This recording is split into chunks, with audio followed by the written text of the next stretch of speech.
Today is my birthday, and my father said I can have anything I want. Good for you and your father. So guess what I want? A new brain. No, your bike. Oh, what's so funny, Pee-wee? It's not for sale, Francis. My father says everything's negotiable, Pee-wee. I wouldn't sell my bike for all the money in the world. Not for $100 billion, million, trillion dollars. Then you're crazy. I know you are, but what am I? You're a nerd. I know you are, but what am I? You're an idiot. I know you are, but what am I? I know you are, but what am I? I know you are, but what am I? I know you are, but what am I? I know you are, but what am I? I know you are, but what am I? Infinity. No, I'm not. You You are. are. No way. way. Knock it off. Cut it out. Oh, Don't shut up, up. Pee-wee. Why don't you make me? Why don't you make me? Because I don't make monkeys. I just train them.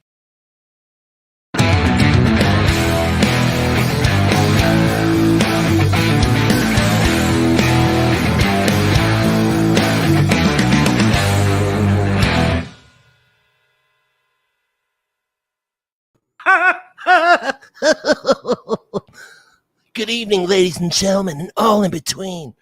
Jason, how you doing? What's happening?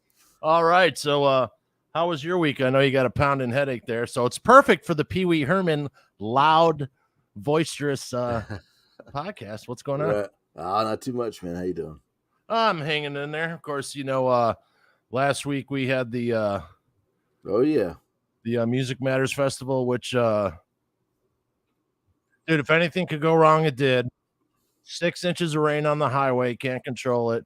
Yep. Tornado, had to go up to the, there's a tornado on the way. So everybody, if you'd like to leave the forest and go right into the shelter here, So that was kind of a drag, but still had fun. Yeah, cool. But, that was that. So today we're going to be talking about Pee Wee Herman. And I got an A in film studies class from Professor Schwab, who just happens to be guesting with a. Look at that. Hello. What's Can happening? you hear me now? Oh yeah. Cool. Yeah, I can hear you. Yeah, these aren't working for whatever Still got reason. the echo. I don't know. Fred was having problems last week too. Yeah. Yeah. Yeah. But yeah. So let's see. Don't forget to like, share, and subscribe. Hold on. Like, share, and subscribe. And you can support the show through super chat. And yeah, it's really prominent. Let's see here. Echo. Allie says Echo. Yeah. So we're on the fly here. Let's see. All right, let's go to some Let's see here. Yeah, I don't know why it's Any difference now? 1 2. I can still. That's odd. 1 2 check. Yeah, I can still hear myself. All right, ladies and gentlemen. This is what happens on. But let's see here. Let's go. See about Jimmy Barnes. Yeah, we're gonna have to fix that echo. Let's see. 1 2. Let me pop you out. 1 2 check. Jason, can you hear me? Yeah, I got you. All right, then. Let me pop out. Yeah, then we can. All right. So he's going to come back. So we're going to go through some comments here from Tunage. This is Jimmy Barnes. Lay down your guns. Love everything about it, but I find the snare sounds sterile and too loud, too big, but it's great anyway. Let's see. SSVR 3D1. Blah, blah, blah. Says Jimmy and the Living End. What a collab match in heaven that it is. We have Sean DGB 7367 saying Bruce Springsteen and Jimmy Barnes will never stop. I wish Bruce Springsteen would stop because I can't stand Bruce Springsteen personally, but it's an opinion. This song and some of the old ones done by Springsteen I heard on the radio the other day make me want to find my old cassette tapes from that era and hear some of their albums. I must find where I have them stored after moving 6 months ago and still not found my cassettes. Uh-oh. Let me see. We have My Little Pony, Jimmy Barnes and John Farnham, When Something Is Wrong With My Baby, just epic. They're both Australian music royalty. Well, we actually covered that one already, so you can look back in our archives and me and Joseph react to it. Then we have Max 9147. Yes, can't get enough of Jimmy or Cold Chisel. You have discovered one of Australia's finest artists. You have a lot of catching up to do, but it'll be worth it. Oh, we're trying. And then we go to one of our favorites again, Angelina Jordan, for I Have Nothing. Love Don't Let Me Go. The second song is No, I'm the Fool, and they're both great. The first, Lebanon, the food instead of Saranda one. I have no idea what language they're even speaking here. So I'm going to pass on that one. William Armstrong says, smells New Hampshire right now. Dude, people go on the internet drunker than I do. Holy crap. New Hampshire right now doing a concert. There's thousands up there. I bought tickets, so I was going to go buy more. Passed away. Wow. Sorry. Well, this is going lovely. Let's see. Jordan's self-trained.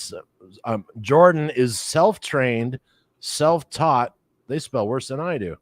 A lesson as to Jesus Christ. Kelmuth outside. Love, love, love. And that's for Tom's Diner cover by Giant Rooks. Can't go wrong with Jimmy Barnes and the Living End. All Aussie legends. That's at You Kidding 63. It's so cool to see the Living End playing with him, an awesome band in their own right, and that's Sky Rushton 3831, and then M Jewel KZ.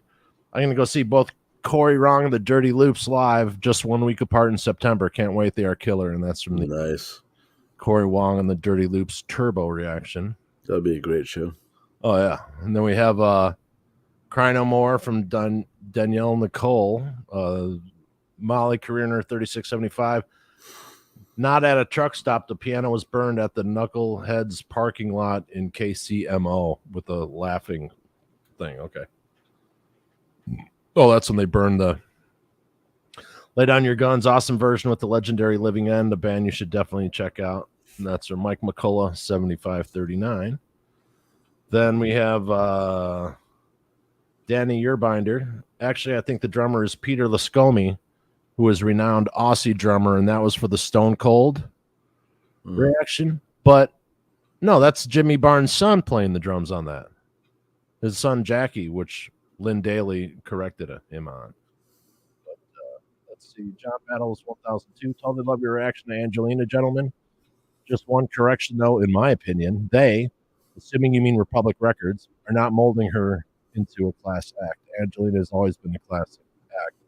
She's definitely had influence along the way, but she has been in charge of her own destiny style from the get-go. That's bullshit. You can't be in charge of your own style when you're a teenager because you have parents involved, you have other managers involved.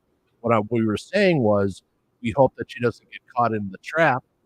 Having been around this stuff, it's very easy, to say yes. No one says no to you. It's very easy to get caught up in a trap. And that's basically what we're warning about. Because we've seen it happen, in front of our faces. So it doesn't matter what the person thinks. She's still 17 and, they don't always market young women appropriately. But still got it. Still there? Yeah. Really? That's weird. I'm going to switch over to my phone. Okay. And dial in that way. Not a problem. We'll see in a second. Okay. All right. Mr. Fred Bonanno says Springsteen is overrated. Freddie. Freddie. Okay, Fred's been rocking it. Oh yeah. Yes, he He's has. got some other things on the way. And since he is our resident metalhead, maybe he should do Monday Metal. What do you think? Yeah, absolutely. Dude, I got this one, but we'll do this one tonight, and then, we'll see when. But I also would like to do, if you want to come on, try to get everyone on for, it's a 40th anniversary of the greatest EP ever recorded, Queensryche. I'd love to do an on the record and discuss that EP. It's for a half hour. You, Fred, me, see if, Robert Pat can make it. Yeah. I think that would be a cool episode. Yeah, for sure. But okay, so go back to some more comments because, dude, people are leaving. Like, I've just been reading the short ones, but they're people they post like chapters on here now. Oh yeah. They're not molding her into a class act. She's always been that way. Here we go again. So basically, what I was saying, we know she's a class act. We want to make sure, next thing she doesn't show up in like, Daisy Dukes and a boob job, and next thing you know, she's hooked on heroin. That's kind of what we don't want. You know what I mean? But it's amazing how people can. Your rocks are moving, Jason. Yes. Nice. Right. But yeah, I agree with Fred Bonanno. Springsteen is way overrated. But he does, I respect the guy who can put on a 3-hour show in his 70s and charge $5,000 for first row. Because that's working man conditions. Sure. Yeah, and usually we don't shit on any artist, but he can take it. It's not like he's worried about us. Take it, Bruce. Take it. Take it, Bruce. Yeah. Wipe that shit off with your bandana hanging out your ass pocket. All these people in their 60s are going. Yeah, so anyway. Yeah, the Music Matters Festival.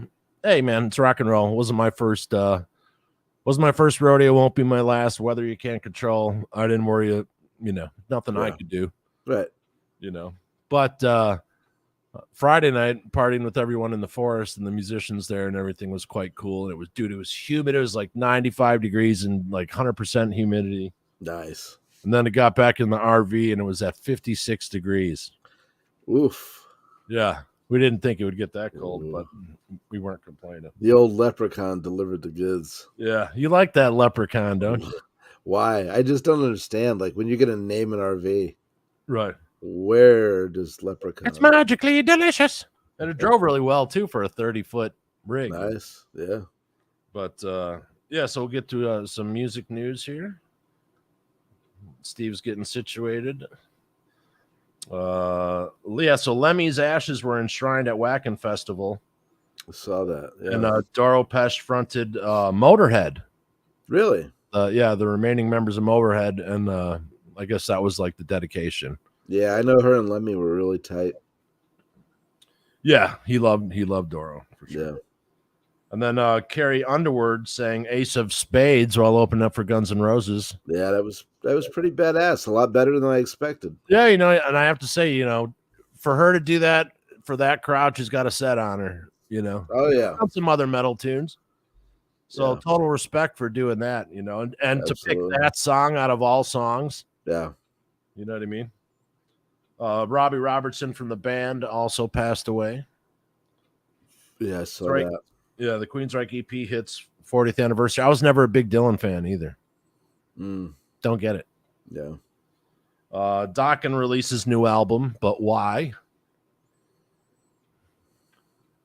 Dude, did you see the video? No. Okay, Don can't sing anymore. He has health issues. Yeah. He was one of my favorite performers. Absolutely. Back in the day, it was great. But it's kind of painful, and I feel bad watching it. And that's not the way I should have to ingest my music. Right. Yeah. But and then the Van Halen 2 collection is coming out, and that's the Sammy years. But let's check in on our old professor, Mr. Steve Schwab. Oh yeah. How's that? Oh, totally better.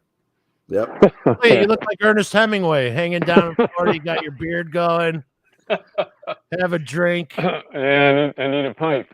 You're in a multi-angled room.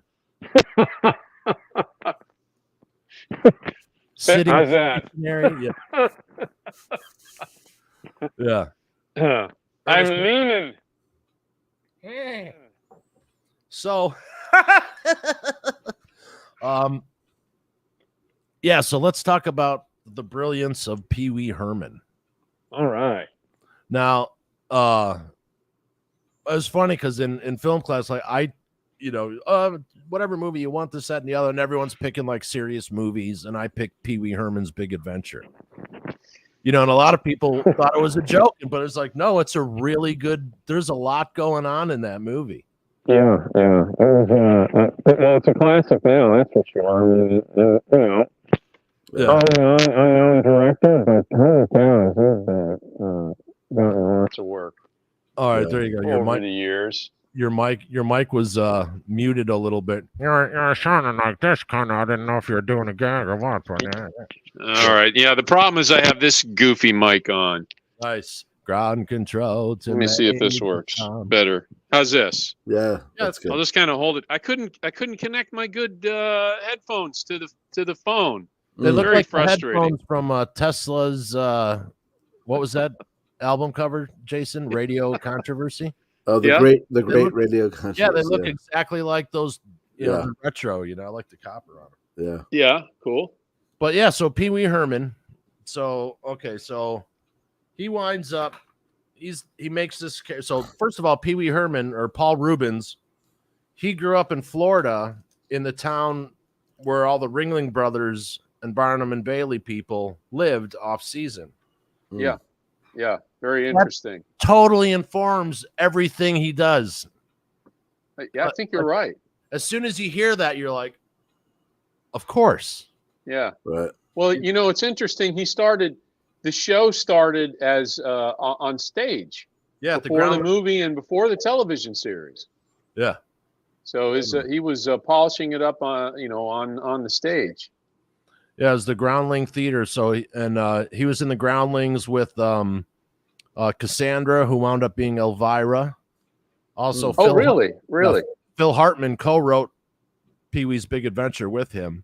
Yeah, he was quite the comedy genius. Phil Hartman was. Oh, for sure. And he didn't start till later. He was a graphic artist doing album covers. Yeah. But what a great. And there's a bunch of other people from that class of the Groundlings that they were in. But I was reading up a little bit on it before the show, and one of the things that I didn't realize was the architecture and the art design they used in the show. It's called Gucci, and it's 1945, 1970. It's sort of a space age, atomic age, art design. Sci-fi. That's what sci-fi. The logo, the new logo for sci-fi is in that style. Yeah. Well, the Jetsons used it. Jimmy Neutron's, the Jimmy Neutron cartoons used it. Oh yeah. Yeah, it's Gucci. Interesting. Wow. Yeah. Yeah. When you watch Tomorrowland at Disney. Yeah, that's the style right there. Exactly. Yeah. Exactly. And then the robots and. Yep.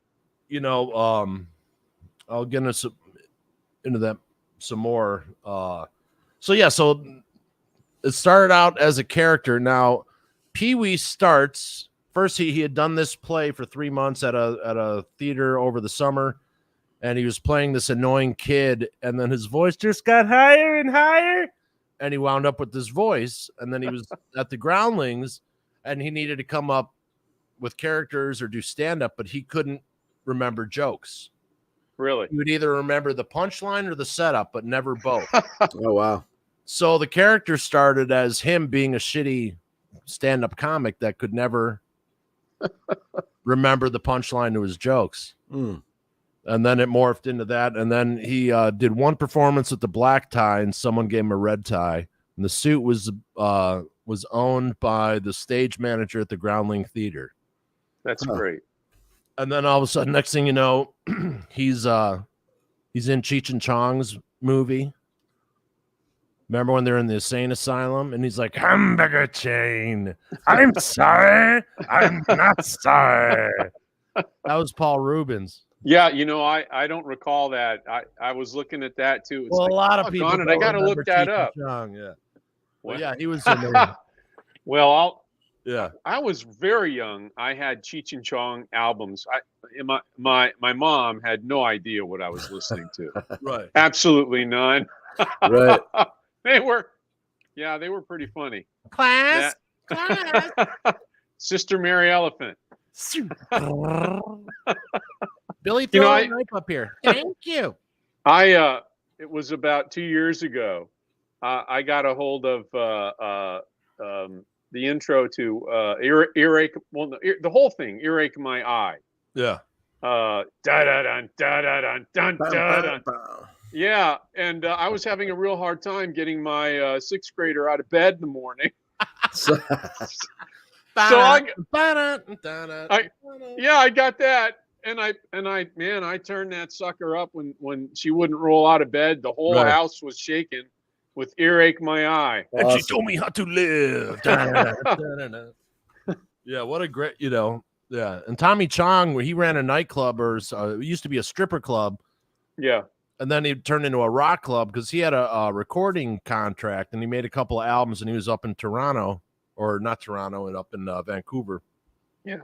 And then he wound up meeting Cheech, and then there you go. But yeah, so anyway, back at that time, there were, we grew up, with Johnny Cash variety show, Right. Flip Wilson variety show, Yeah. Sonny and Cher. I mean, Mm-hmm.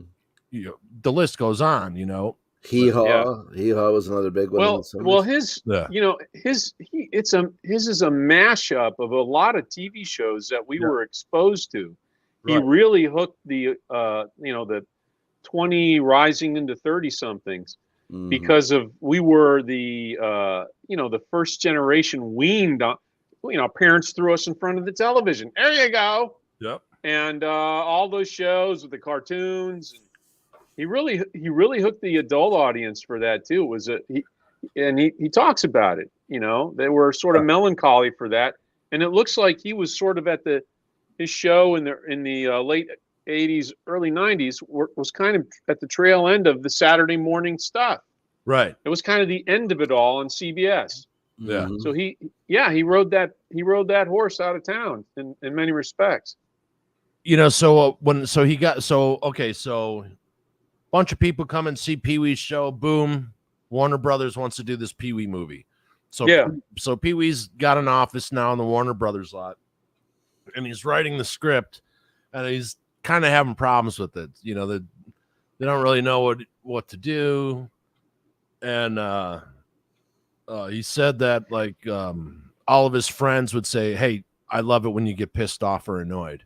Like that's when he's the best. You know what I mean?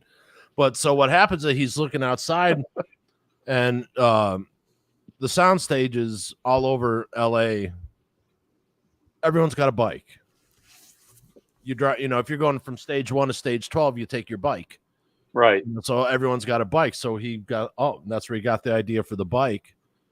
And they gave him, and he asked for a bike, and they wound up giving him one. It was similar to the one he got, but I mean, they put more shit on there, but yeah, they gave him like a 1959 Schwinn, whatever. It was a surprising hit, I bet. But I'm glad you brought the bike up, because I threw a bunch of notes down.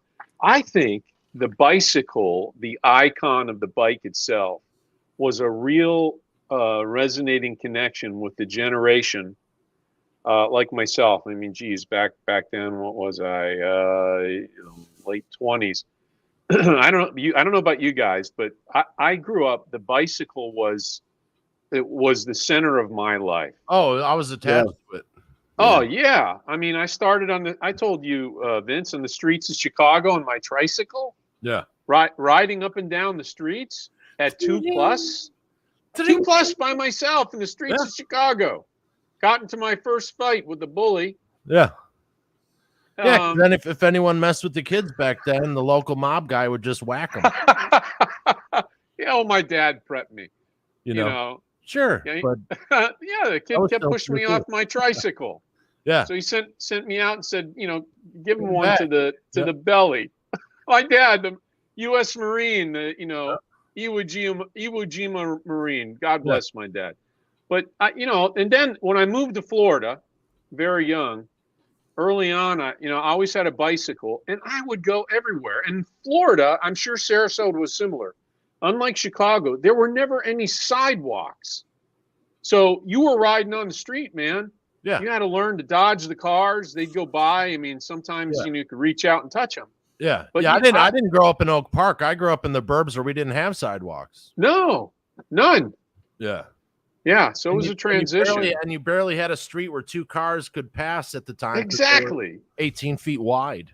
Yeah. There were no road in South Florida, Pompano, Fort Lauderdale. Yeah. They didn't have any road stripes, any center stripes. All that came years later because they were building so fast. I guess they didn't care.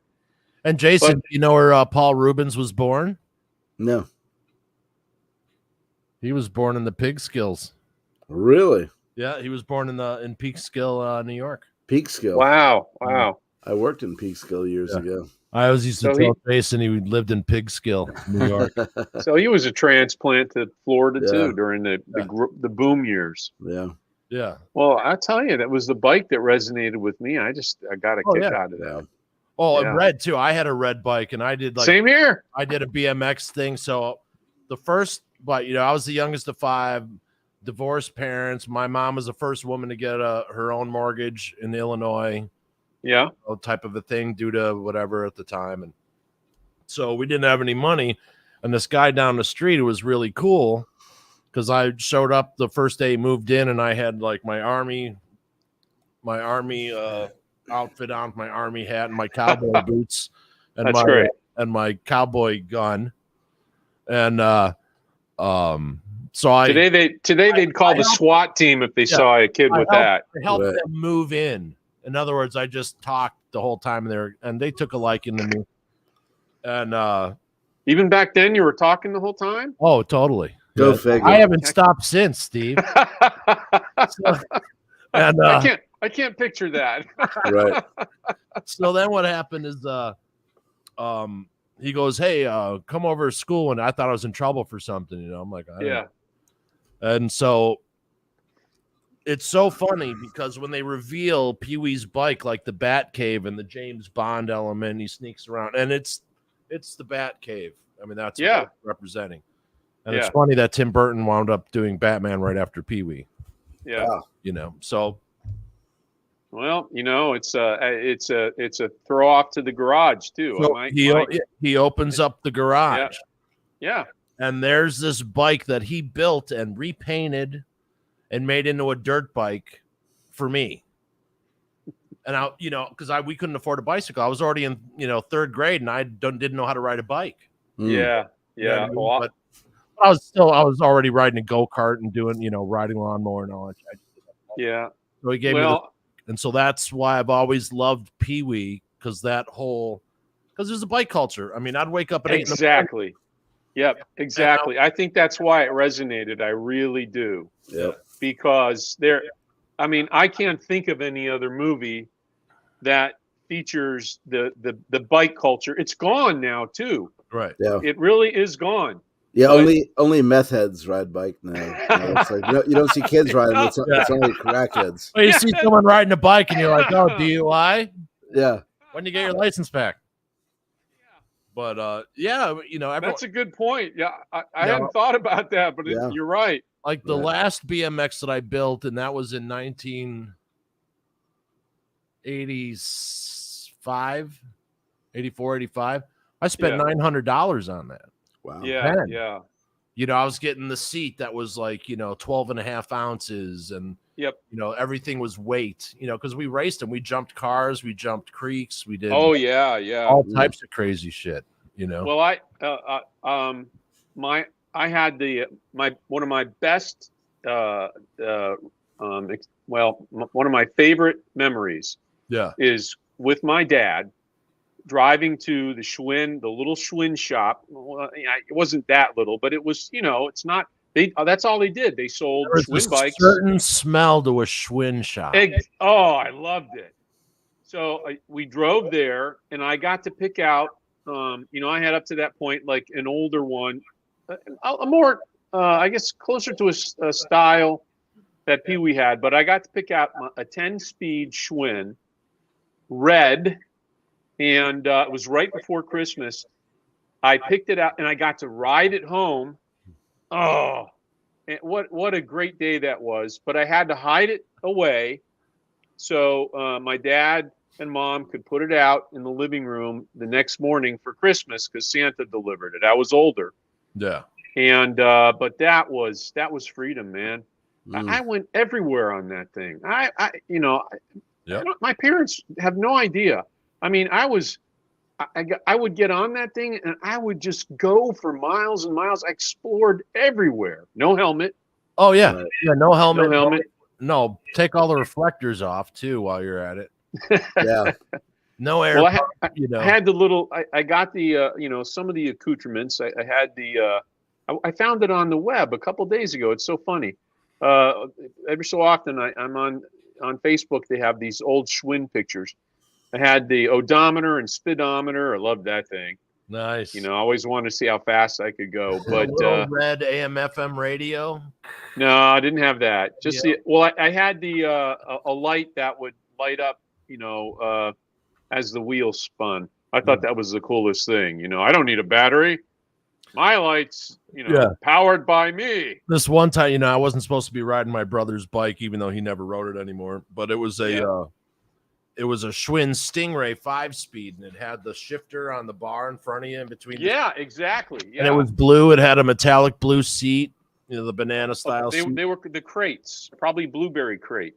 And so we had this huge hill, and then we jumped the culvert.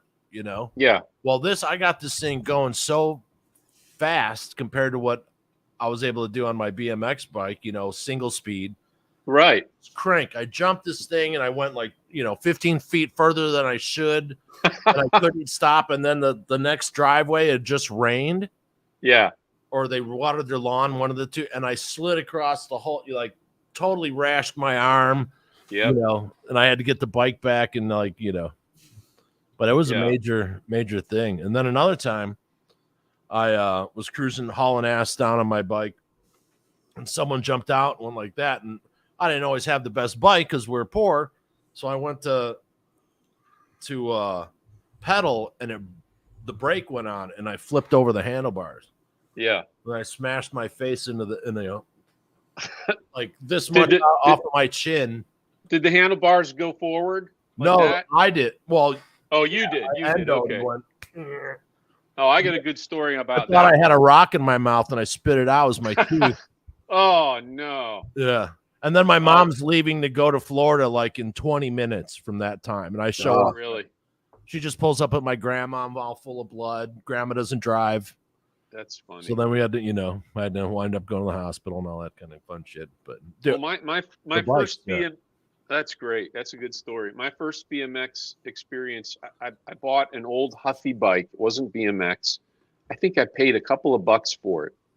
And then I started to change out some of the equipment. I got a can of black spray paint, painted it black, right?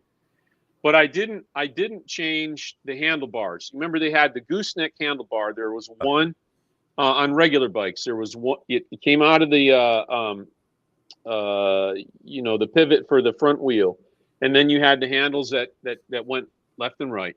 Yeah. But those aren't very good for jumping because you go over the ramp and you land and all your weight shifts forward when you hit. So I was jumping on the the pavement in front of the house with the cement blocks and the wood. kept going higher, and I landed on this thing. The handlebars completely failed. They just dropped down, and I tumbled. Yeah, road pizza for a long time after that. But I saved up my money, and I got what was called gooseneck front. Oh, there. Yeah, that looks very much like the old Schwinn. That's a Schwinn. Yeah, I got a gooseneck handlebar so I wouldn't flip over. But oh man, all the injuries. Yeah, today the authorities would show up at your house and arrest your parents. Right. I've got a scar here. I split my lip. I got a scar there. My tooth came through. Two big things on the chin. Yeah. Then all these things from other shit that I've done. Well. Yeah, they'd be knocking at the door. It's Child Protection Services. We need to see Mr. and Mrs. Custis. Who? Right. Oh yeah, different time. No helmets either. Yeah. You learn not to be stupid. Yeah. Right. Yep. Totally. Yeah. Well, how else are you going to learn unless you scrape your elbows and knees and bust your head a couple of times? For sure. Yeah. Schwinn was like. When's the last time you heard that name even? Yeah. Oh, it brings back great memories, though. My goodness. Oh, for sure. Yeah. Well, that's why I fell in love with the Pee Wee Herman movie. Yeah. I'm telling you, it was the bike. Yeah. Even when he wipes out, he gets up and wipes his. I meant to do that. It was great. It's classic. Yeah, and it was great because he incorporated the JT Racing BMX team. Yeah, everything. And all of us were like, we had those products, Yeah. But remember this one? Yep. Oh yeah, Yep. the two-tone seat. Yep. The Flying Star. Oh. And then if you were classy and you had 12 kids in your family. Oh wow. Yeah. Mom and dad on that. But yeah, I would be in my bike all day long. My calves. Yeah. Like when I was like 15, I was like, dude, my calves were like The Rock, Yeah. Because we're on the bike all day. Yeah. Yep. I could ride a wheelie 2 miles, no problem. We would go 10 towns over. Yeah, exactly. Our parents had no idea what we were doing. No phones, no GPS. Yeah. And I'd be like, I wouldn't even ride frontwards. I'd ride backwards the entire day on top of I would do that. I'd do that too. All the, the trick. I was good enough. I could pedal and turn without touching the handlebars on the 10-speed. I sometimes I can't think. It's like, gee, I can't believe I did that. The traffic's going back and forth. Oh, we had bike cops, Steve. Oh, where's that? In Downers Grove, we had bike police, so they would give you tickets. Like, I'd walk around. Yeah, and they were like rent-a-cops. They usually what happened. What happened? Like they, in the winter they'd work at the YMCA. Then when they turned 17, they could be like, what was none of that in South Florida. What was Thank the goodness. junior cop thing? You could be not reserves, but like it's kind of like if you wanted to be a police officer. Yeah, you could. I was a police youth auxiliary, but yeah. We weren't busting kids on bikes. So you could do that for 3 weeks and then get up in the line if you wanted to be a cop. Yeah. So anyway, every summer those were our nemesis. Those are the bad guys. They're chasing us all the time. They could never catch us. We were all racers. Yeah. You can get a 25 speed, whatever that you're 30. You're not going to catch us. There's no way. Yeah. Well, we could bunny hop over cars while they were stopped. You knew everywhere to go. In between houses. Yeah. I did all that stuff. They had a field right next to his house, and he built a BMX track. But it was like a motorcycle track. So we had a Camelback. Yeah. But the top jump, it was like 8 feet off the ground. So you flew, Yeah, sure. No idea why I have knee problems or back problems, but I had fun. Yeah. So this one time, the bike cops chasing us, and he's going all bike cops. It kills me. Yeah, usually I just had condo commandos. Didn't have bike cops. Yeah, usually they lose interest in like a couple of blocks because they were, overweight. But this guy was like, He was in shape. I'm gonna get these kids, Yeah. So he's chasing us, and I remember he's right behind me. I'm like, Yeah. And I take this jump, and I land, and I go around, and it goes into a round. So I'm round, and I look back, and I see him land, and his fucking arm snap in half. Ooh. So I got away from him. That's what I'm saying. Yeah. All right. And you kept going. I kept going. And got the hell out of Illinois. That's what you should have done. Yeah, you didn't see me. Riding out of Illinois. Yeah, I don't know what you're talking about. It's another guy with who's very white and has a a BMX, but yeah, well, I face this all the time. Well, growing up in Pompano Beach, Fort Lauderdale, we got the kids. All the kids in the neighborhood. We watched all the houses pop up, and then the condos. So condos had parking decks often, and those were great for skateboarding and bikes. You get up and get down, but the old folks would come out. Hey, kids, get out of here! At the time, but they didn't call the cops back then. They would just come out and yell at you. Yeah. Oh yeah. Today they just they got their phones. Everything's 911. Or they'd stick like a broom handle through your spokes. Well, that didn't happen. Yeah, it did. To you? Oh. Well, not to me, other people. Oh, that's awful. I was too fast. Oh yeah, all types of bad shit. Oh, that's awful. Yeah. Man. Oh yeah, condo commando chase downs. Yeah, but so I looked for I saw it a few months ago. It was the report that you gave me an A on for Pee Wee Herman's. I couldn't find it, of course. Oh really? Yeah. Oh, that would have been fun to see. I know. If I find it again. Yeah. I'm like, oh my God. And I put it aside so I wouldn't lose it. Yeah. You lost it. I smoke weed. Yeah. But, he'll show up. Yeah. But he'll show up. Tom and Jerry. Uh-huh. I see a lot of Tom and Jerry in Pee Wee Herman's Big Adventure. Okay. The color palette, it's the same kind of thing with that 1950s. Yeah. Howdy Doody is all over that. Yep. And then my favorite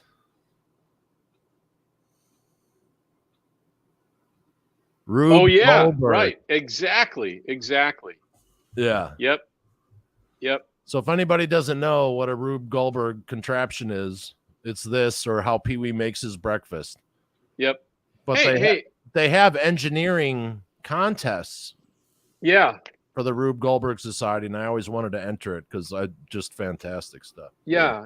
Well, it's they had that in Chitty Chitty Bang Bang with the breakfast, if you remember, the eggs and the sausage, and the Three Stooges did it. But where else? There was something else. There was one of my favorite books as a kid. This may ring a bell for you. It was called Lazy Tommy Pumpkinhead. Does that ring a bell for either of you guys before your time? It was this great Lazy Tommy Pumpkinhead. It was this great kid's book, and it's all about this kid who oversleeps. He has all these contraptions. They wheel him around, just him, no parents, and it's all Rube Goldberg. Breakfast, dressing him, brushing his teeth, all these machines, and the power goes out. So the story's about what happens. They poured 50 bananas on him and 10 gallons of milk. But I loved that story. I used to ask to read that night after night. Check it out. Yep. Lazy Tommy Pumpkinhead. It's a Lazy. There you go. See, you found it. Yeah. Oh, Rube. Now, my mom used to get, what was that magazine? The Good Old Days. Yeah. So it was nostalgic shit for like turn of the century. And there's a lot of, Sears Roebuck, a lot of stories from, the previous century. And they always had Rube Goldberg contraption cartoons in there. But yeah, he always just fascinated me. And he wasn't the best illustrator, but it was still good. And man, talk about, I think the erector sets. I mean, you could look at this one right here and you see the mousetrap game. Oh yeah, that's right. I mean, I love that thing. Yeah, basically right there. God, I love that game. That was my favorite game. Yeah, but yeah, that was the guy. Yeah. And they have contests every year, and they used to televise them, and they're really fun. Yeah. So if you're in New York, go check out the Rube Goldberg Society. That's cool. Yeah, he really hit on a lot of stuff. The production team, the art design team, they really hit on a lot of stuff that resonated with people. Ah, there's the tiger. Oh, it's great. It's great. Yeah, very 50s. It was nostalgic for him. Yeah, for sure. And then he just basically brought everyone along. Sorry, I had to go grab a beer. But yeah, so Groundling. So he writes script with Phil Hartman. So then they search for a director for this film, and he's given a list of 200 directors, and none of them are jiving with him. They're all kind of weird. No one gets what he wants to do. Yeah. And then he goes to a party with what's her name from The Shining? Shelley Duvall. Thank you. Yeah. Oh, Shelley okay. Duvall. Really. And he had just done something with her on stage a few months before. She's like, "I'll come over and hang out." Yeah. And she shows him Frankenweenie. Yeah. Which is Tim Burton's. He's by 30 seconds in, he goes, "This is the guy." So then they went in. He went in the next day, and he goes, "Yeah, I got the guy." Then they didn't want to hire him. Then he winds up hiring him, and then they didn't have music, so he goes to his favorite band, Oingo Boingo. Yeah, Danny. And he asked Danny Elfman. Yeah. And Pee Wee Herman's Big Adventure is a perfect storm. Yeah. There's a lot of people that got their start. First of all, the movie's brilliant. Yeah. And Pee Wee's like, yeah, that book everyone buys, how to write a feature-length script. Okay. That's what me and Phil did. We had no idea. So he goes, my bike's stolen on page 30. On page 60, my bike is back. It's 90 pages, and literally right from that book. And now Pee Wee Herman's Big Adventure are now taught in film school, just like Rocky was. Yeah. Probably still is. Yeah. Yeah, they use all the basics. They just, rely on all the basic. Like you said, the color scheme is very simple. But see, that's a throwback to our generation. Yeah. Because we made the transition. Well, you probably did, from black and white to color, and early color was all basic. Yeah. And they had, like the Star Trek shows, they were pushing the envelope on the color utilization for color TV, but all very basic. It was really hooking, our generation. Some of us, starting with kids, but it was a melancholy resonance with us all across the board. And I got a trivia question for you about Star Trek. Oh, had it not been for this one singular person, Star Trek would not exist. Oh, that's an easy one. You want me to answer? Yeah. Yeah, it's Lucille Ball. Yep. The mother of science fiction. Yeah, it's pretty cool. What people don't realize, in passing, time goes on. You know how this guy who's doing Yellowstone, Jason? Okay. Taylor Sheridan. So he's got all these shows, right? Mm-hmm. Well, Desilu had 18 hit shows on at one time. Oh wow! They produced everything. They were a powerhouse. Yeah, and Lucy bought that studio, and then she put her husband in charge of it. But and he happened to be a brilliant producer, and a lot of things were due to his inventions, and also for instance he invented 3-camera television shows. Yeah. Jerry Lewis invented the jib arm, and he had the first multi-story set piece. Yeah. And then he also invented the multi-lens on a camera. So they're, very interesting how these guys who are goofy also were able to think. Innovators, Oh yeah. Yep. Yeah. And then, Pee-wee was perfect for the 80s because it was all about icon building. We had Max Headroom, we had Madonna, we had, Hulk Hogan, we had Teenage Mutant Ninja Turtles, we had Star Wars, we had, Mr. T, the A-Team, Battlestar Galactica, it was just ripe for the picking, and he fit right in, Yeah.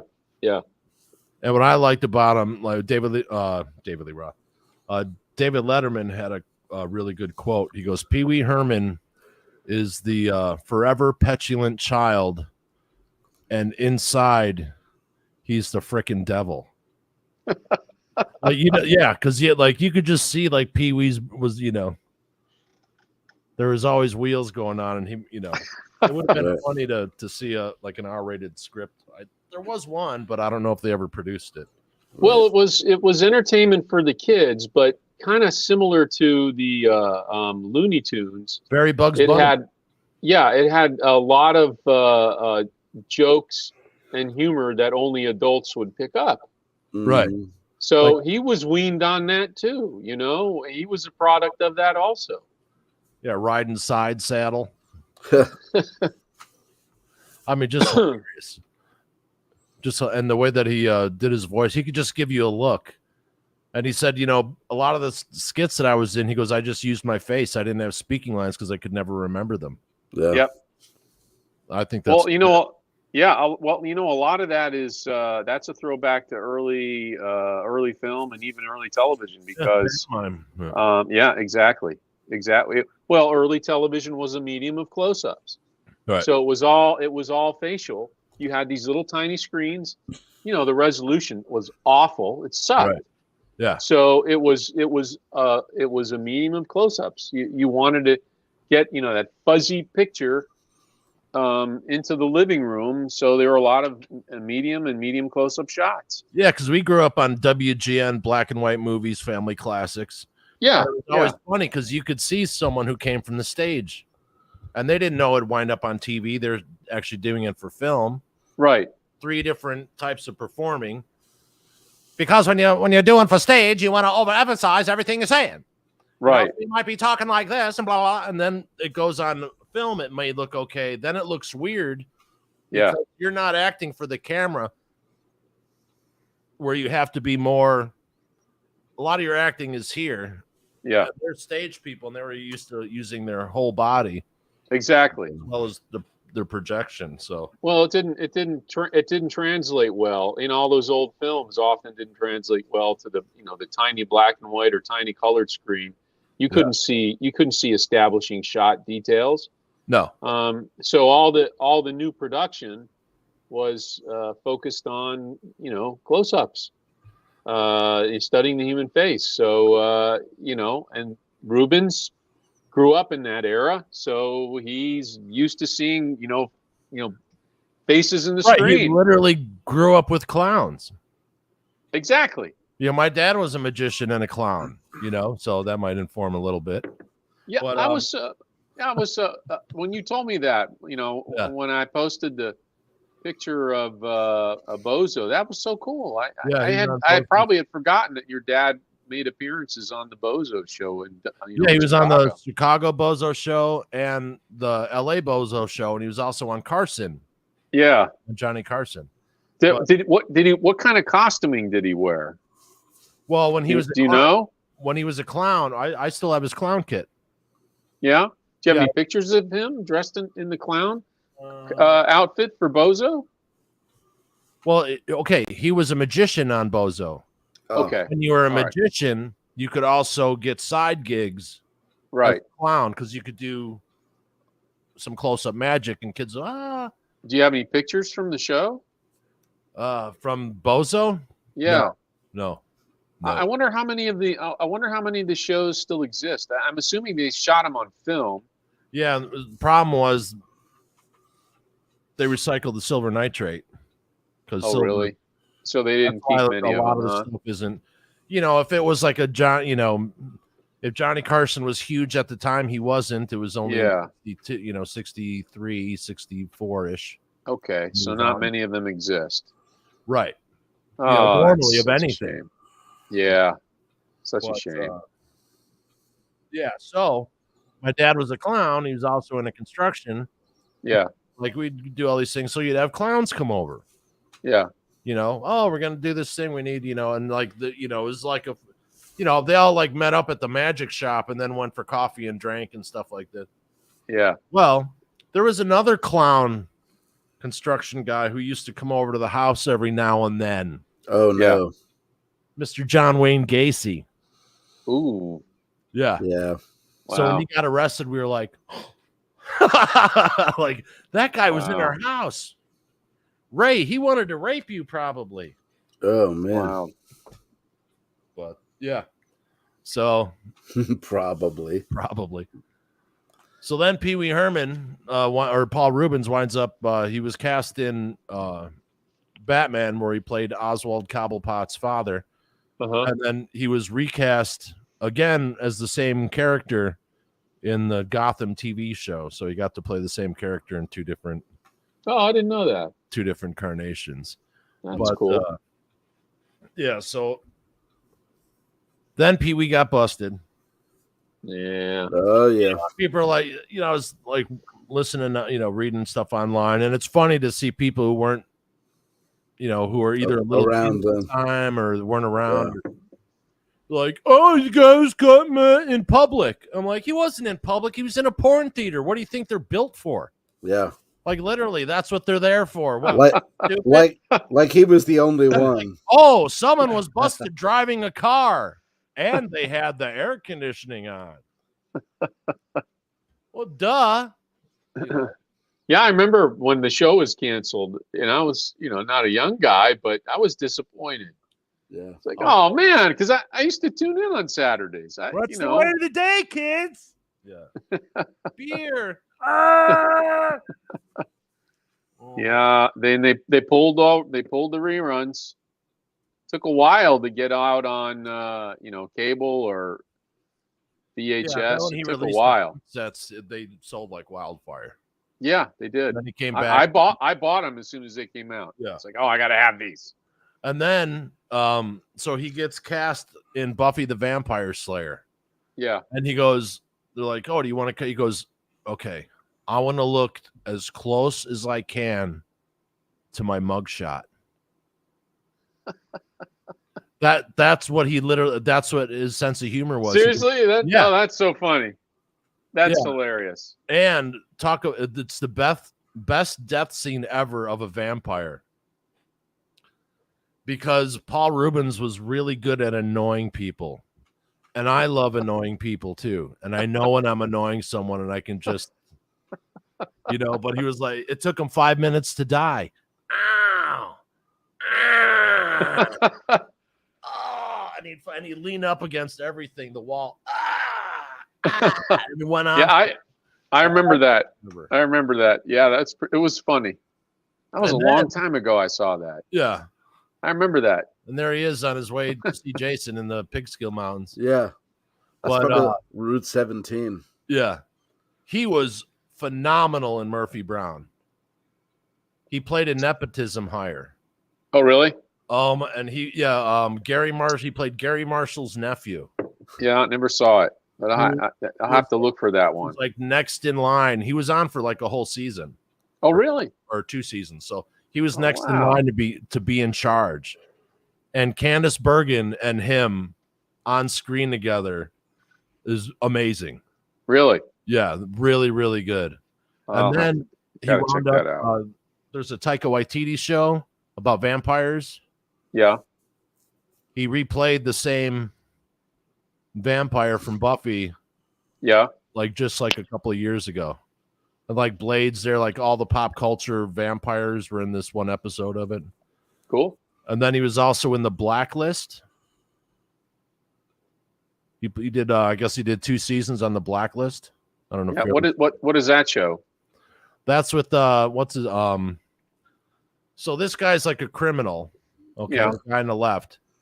and he's kind of a terrorist, but he isn't, and he like sells arms, but he's not, but he's like smarter than everyone wherever he is. Right. And you know, Paul Reubens played like this, I guess, this mass murderer. But he was like couldn't stand blood. Yeah. And in real life, Paul couldn't stand blood. He freaks out when he sees blood, so they put that in his character for him. Have you seen his Christmas special? As the kids grew up in my house, that was always a staple every year. Pee-wee's Christmas special. I've probably seen it. I have to revisit it for sure. Oh, it's just the best. It's just it's right in the rotation with all the traditionals.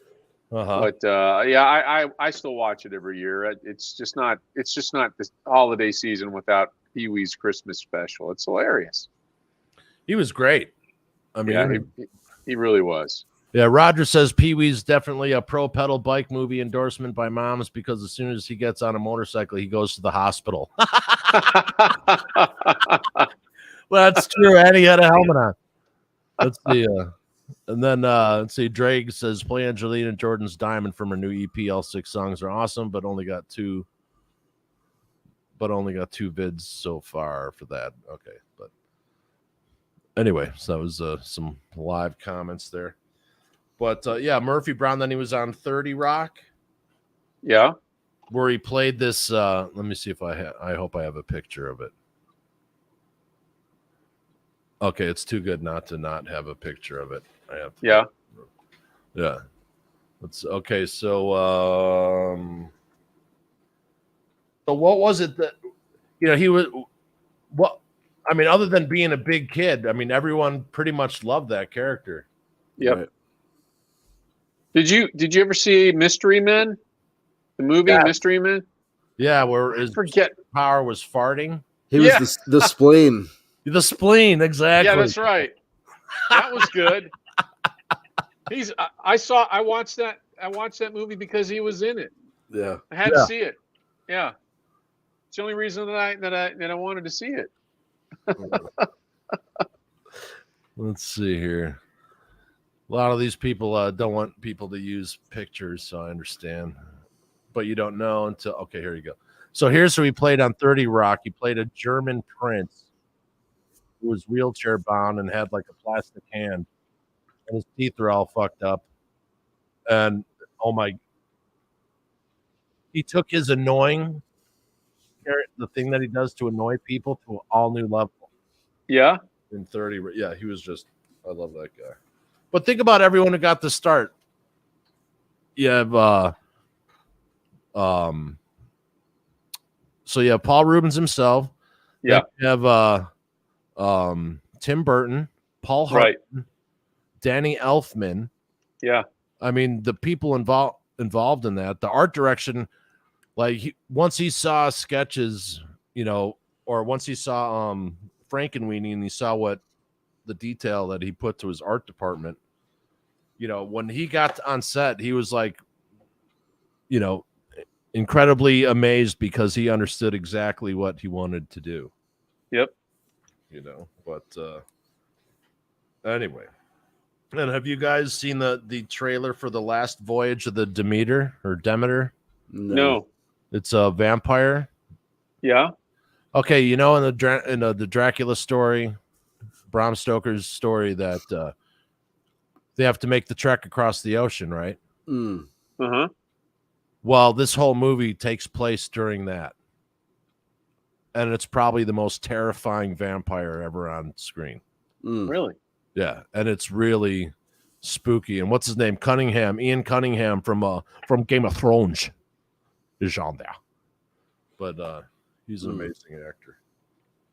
But let's roll a trailer real quick for the merch. We got some new t-shirts, mugs, and everything. Sorry I hadn't made a new trailer lately. Just going to run this real quick. This is Biff Strange, your friendly neighborhood engineer, and I'm here to announce CreatiVity Talkin's merchandise page. Fancy. Check out the designs we got up online there. We've got beanies, t-shirts, hoodies, coffee mugs, and more. Just go to creativity-talkin.myspreadshop.com. Now that's what I call creativity talking. Oh, and Jason, Mr. Beef just turned 73 the other day, by the way. Wow. Happy birthday to him and his mustache. Right? I think his mustache is actually 74. Yeah. Right? Yeah, he's probably got that in the clause. I get to keep the mustache. Unless I think it should go. Right. But, you can't forget. Haven't done this in a while. But yeah, so here was the rolling studio there. The leprechaun. Yeah. This leprechaun's rocking, don't come knocking. Yeah. Is that a permanent thing now? No. Borrowed it from a buddy, basically. Oh, Cool. Shout out to Ralph. Ralph! But no, I was doing this for a dry run in case I have to go to San Diego in November for something that I'll talk to you off air about. But yeah, let's see what else here.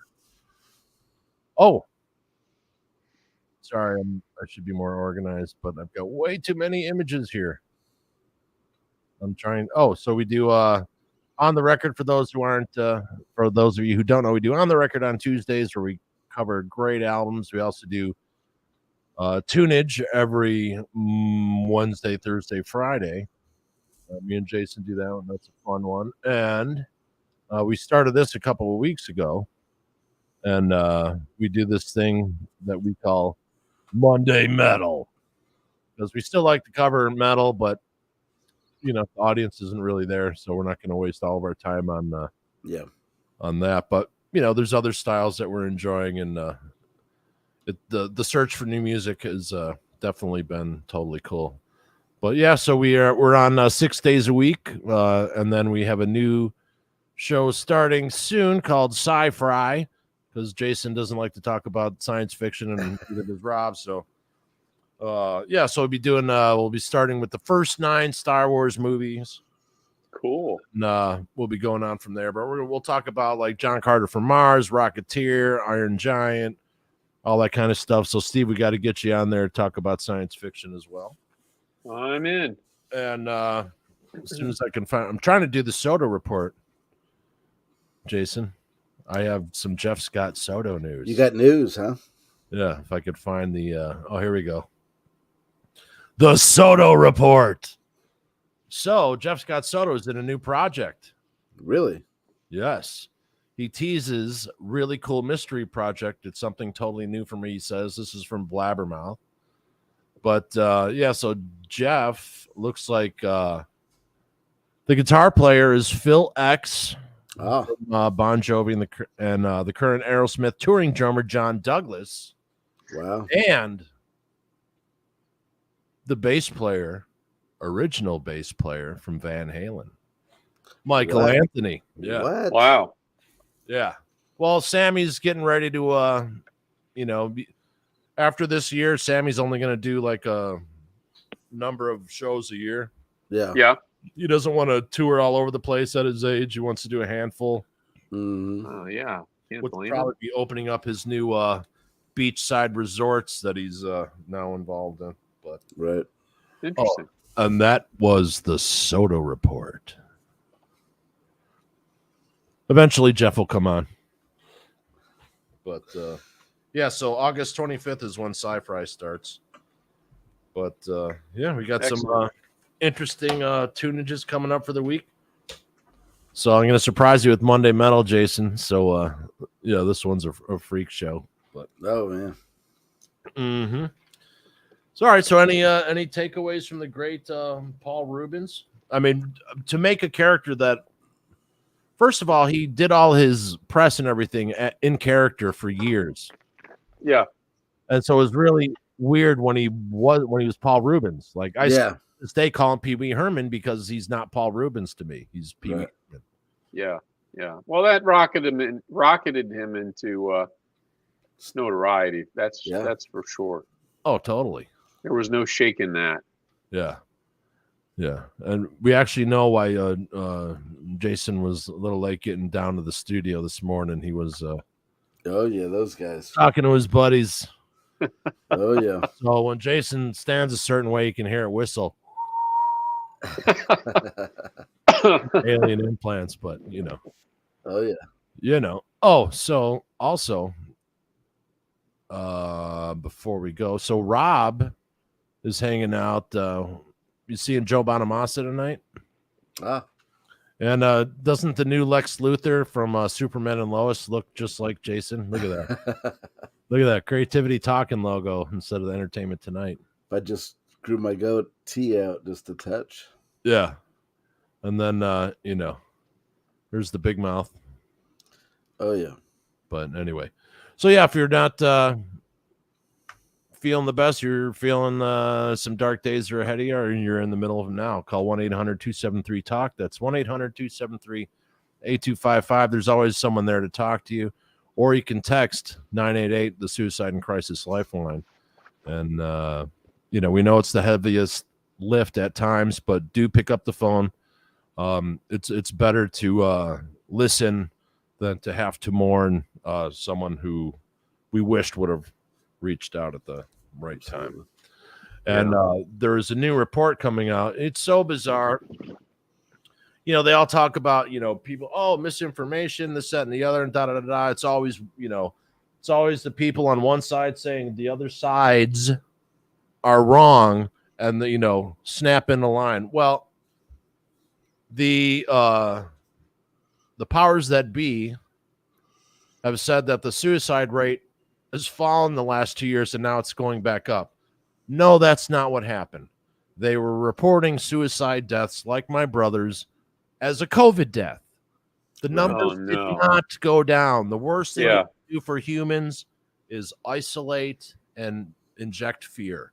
And everyone was isolated, and a lot of people were living in that fear mode. So mental health is a crisis.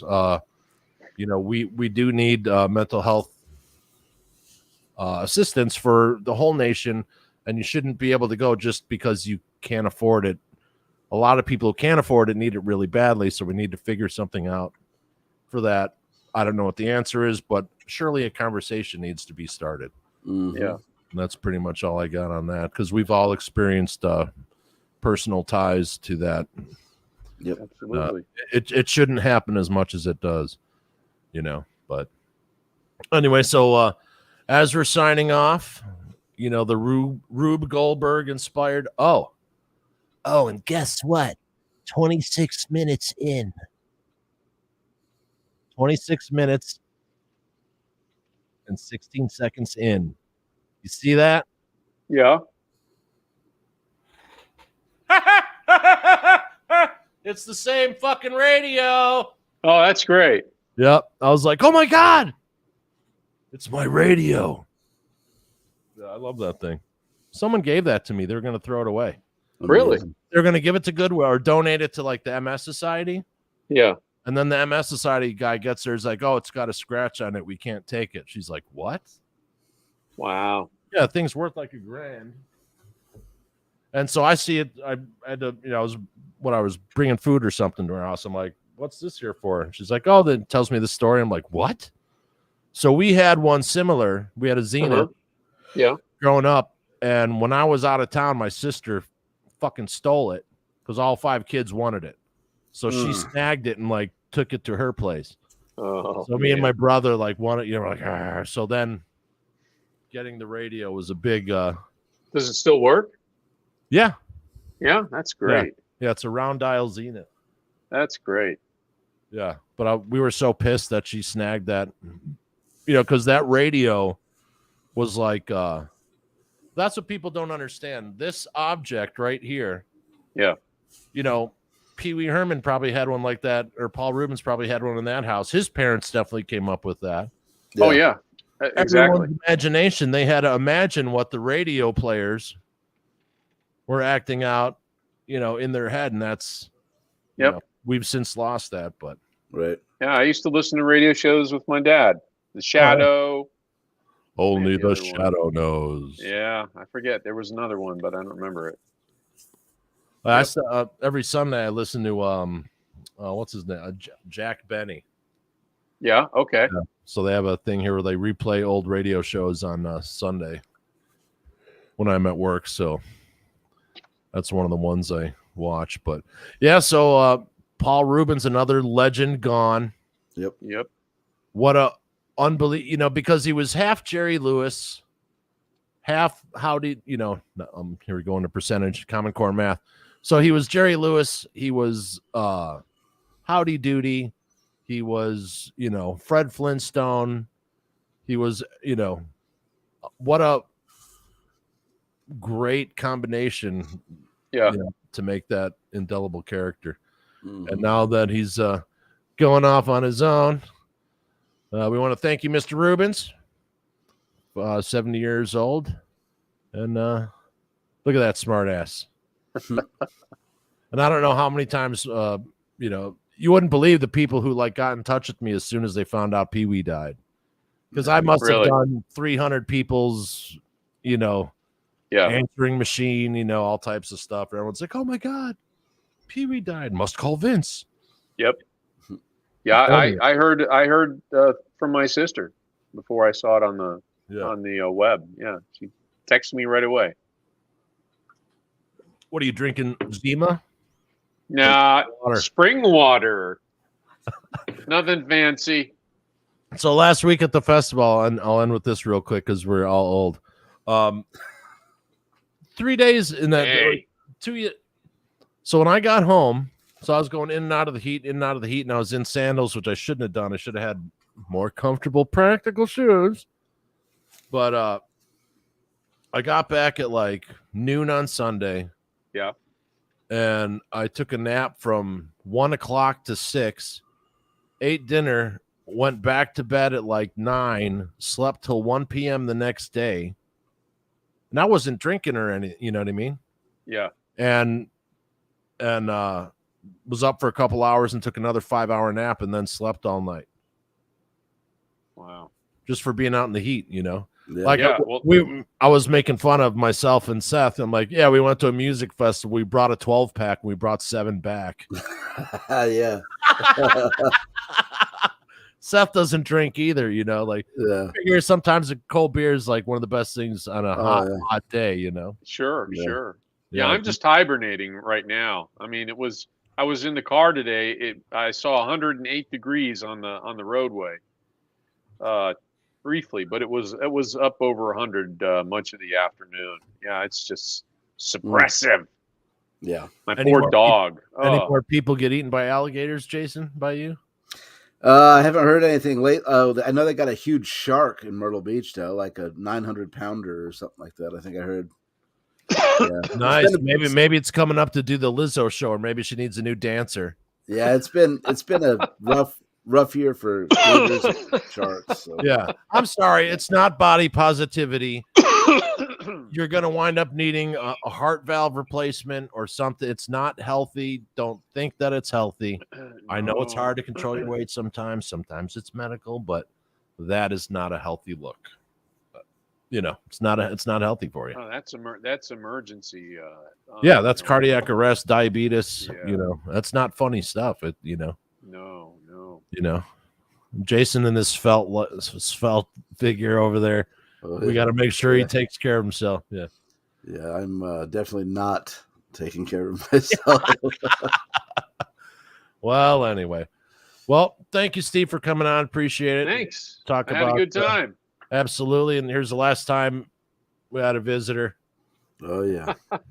Yeah. But, and then, the lights went out in, well, yeah. And then they left and we had to figure out that, oh my God, we're coming to shoot down the balloon.